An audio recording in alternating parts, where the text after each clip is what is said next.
بسم اللہ الرحمن الرحیم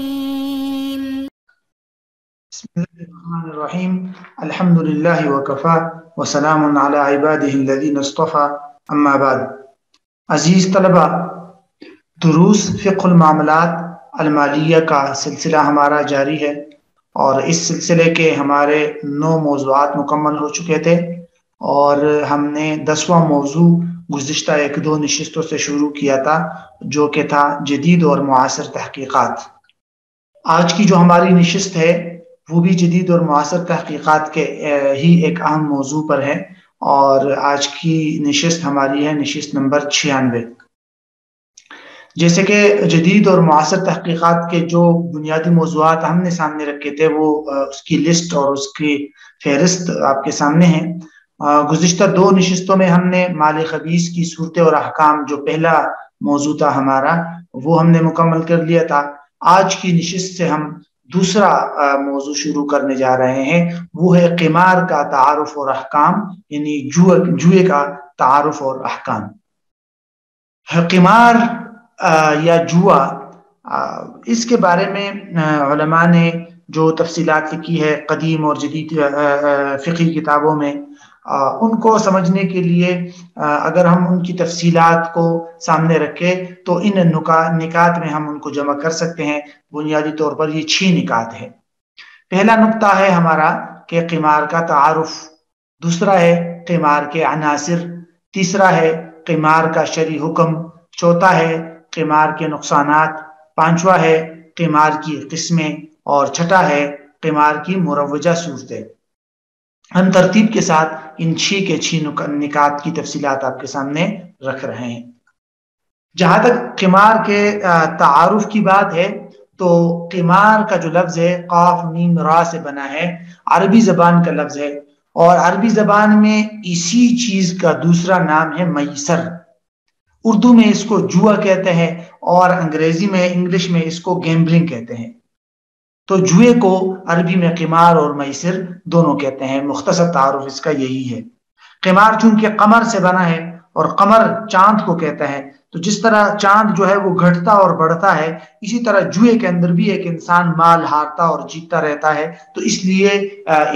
اس معاملے کو یا اس سرگرمی کو قمار کا نام دے دیا گیا ہے. جہاں تک فقہی اصطلاح کی بات ہے کہ فقہ کے اندر قمار کا کیا مطلب ہے، تو قمار کی حقیقت یہی ہے کہ یہ ہر وہ معاملہ ہے جس میں کسی غیر یقینی واقعے کی بنیاد پر کوئی شخص اپنی رقم کو اس طرح داؤ پر لگاتا ہے کہ یا تو وہ اپنی جو اس نے رقم لگائی ہے اس سے بھی ہاتھ دھو بیٹھے گا، یا یوں ہو جائے گا کہ وہ رقم جو اس نے لگائی ہے اس کے ساتھ ساتھ وہ مزید اپنے ساتھ مزید رقم کھینچ لائے گی. تو اس کو کہتے ہیں قمار، یعنی اپنا مال داؤ پہ لگا دینا، اس طرح داؤ پہ لگا دینا کہ اس میں یہ امکان بھی ہو کہ ساری کی ساری رقم ڈوب جائے گی اور یہ پاسبلٹی بھی ہو کہ یہ رقم جو ہے اپنے ساتھ مزید رقم بھی کھینچ لائے گی. کسی غیر یقینی واقعہ پر اپنی رقم کو اس طرح داؤ پر لگایا جاتا ہے. شیخ الاسلام حضرت مفتی تقی عثمانی صاحب دامت برکاتہم نے اسلام اور جدید معاشی مسائل میں قمار کی تعریف ان الفاظ میں کی ہے کہ قمار ایک سے زائد فریقوں کے درمیان ایک ایسا معاہدہ ہے جس میں ہر فریق نے کسی غیر یقینی واقعے کی بنیاد پر اپنا کوئی مال داؤ پر لگایا ہو، یا تو فوری ادائیگی کر کے یا ادائیگی کا وعدہ کر کے اس طرح داؤ پر لگایا ہو کہ وہ مال جو اس نے لگایا ہے یا تو بلا معاوضہ دوسرے فریق کے پاس چلا جائے گا یا دوسرے فریق کا مال پہلے فریق کے پاس بلا معاوضہ آ جائے گا. اس کو کہتے ہیں جوا. بہت ساری مثالیں اس کی آپ کو مل جائے گی معاشرے کے اندر. مثلا ایک شخص دوسرے کو کہتا ہے کہ بھئی آج اگر پاکستان فلاں میچ جیت گیا تو میں تمہیں 10,000 روپے دوں گا، لیکن اگر پاکستان یہ میچ ہار گیا تو تم مجھے 10,000 روپے دو گے. تو میچ جیتنے یا ہارنے پر داؤ پر رقم لگ گئی. اسی طرح یا 2 افراد خود کوئی کھیل کھیلتے ہیں، سنوکر گیم یا اس طرح کوئی گیم کھیلتے ہیں اور شرط لگاتے ہیں کہ جو آدمی ہار گیا وہ دوسرے کو اتنے پیسے دے گا یا گیم کا خرچہ جو ہے وہ ادا کرے گا. تو یہ بھی ہے قمار اور ایک قسم کا جو ہے کہ سمجھ جائیے کہ داؤ پر رقم لگا دی گئی ہے. تو اس کو کہتے ہیں قمار. قمار کو بنیادی طور پر سمجھنے کے لیے دوسرا نقطہ بڑا اہم ہے، اس سے قمار کی پوری شرعی حقیقت جو ہے وہ سامنے آ جائے گی۔ وہ ہے قمار کے عناصر، کہ قمار کے وہ بنیادی عناصر یا قمار کے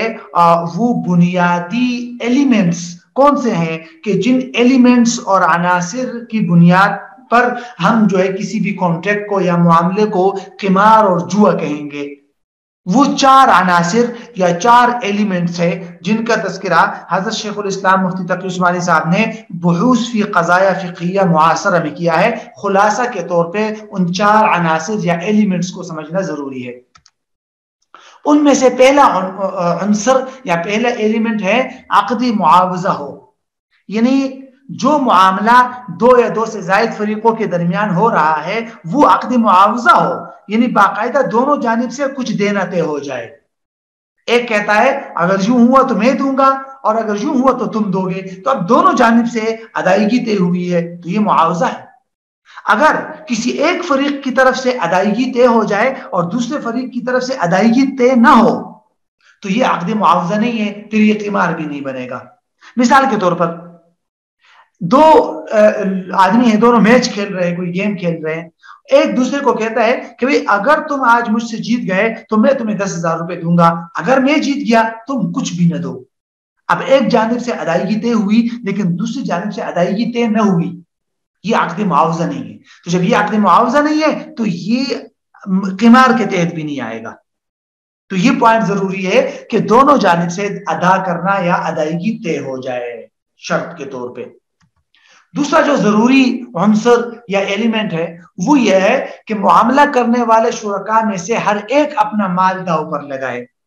معاملہ کرنے والے شرکاء میں سے ہر ایک اپنا مال داؤ پر لگائے۔ اگر معاملہ کرنے والے دونوں اپنا مال داؤ پر نہیں لگاتے، کوئی تھرڈ پارٹی، کوئی تیسرا شخص جو ہے وہ شامل ہو جاتا ہے اور وہ اپنی رقم جو ہے وہ لگاتا ہے یا اپنی رقم خرچ کرتا ہے، یوں کہتا ہے کہ مثلا عمر اور خالد سے کہتا ہے کہ تم دونوں میچ کھیلو یا تم دونوں فلاں کام کرو، جو جیت گیا اس سے میں دے دوں گا اتنی رقم بطور انعام۔ اب یہ تھرڈ پارٹی ان کے لیے انعام کا اعلان کرتی ہے تو یہ بھی جائز ہے، یہ قمار کے تحت نہیں آئے گا۔ ہاں اگر وہ تیسری پارٹی کسی اور کے ساتھ شرط لگاتی ہے کہ بھئی ان دونوں میں سے اگر یہ جیت گیا تو تم مجھے اتنا دو گے اور اگر وہ والا جیت گیا تو میں دوں گا، وہ تو پھر قمار ہی ہوا، وہ الگ چیز ہے۔ یہاں وہ بات نہیں ہے، یہاں یہ ہے کہ دو فریقین کوئی گیم کھیل رہے ہیں، وہ کوئی رقم ایک دوسرے کو دینا طے نہ کرے، کوئی تھرڈ پارٹی تیسرا آدمی ہے اور وہ کہتا ہے کہ تم دونوں میں سے جو جیت گیا اسے میری طرف سے اتنی رقم بطور انعام ملے گی، تو یہ انعام ہے اور یہ جائز ہے، اس میں کوئی حرج نہیں۔ تیسرا جو عنصر ہے یا ایلیمنٹ ہے بنیادی وہ یہ ہے کہ مال کا حاصل ہونا کسی ایسے غیر یقینی واقعے پر موقوف ہو،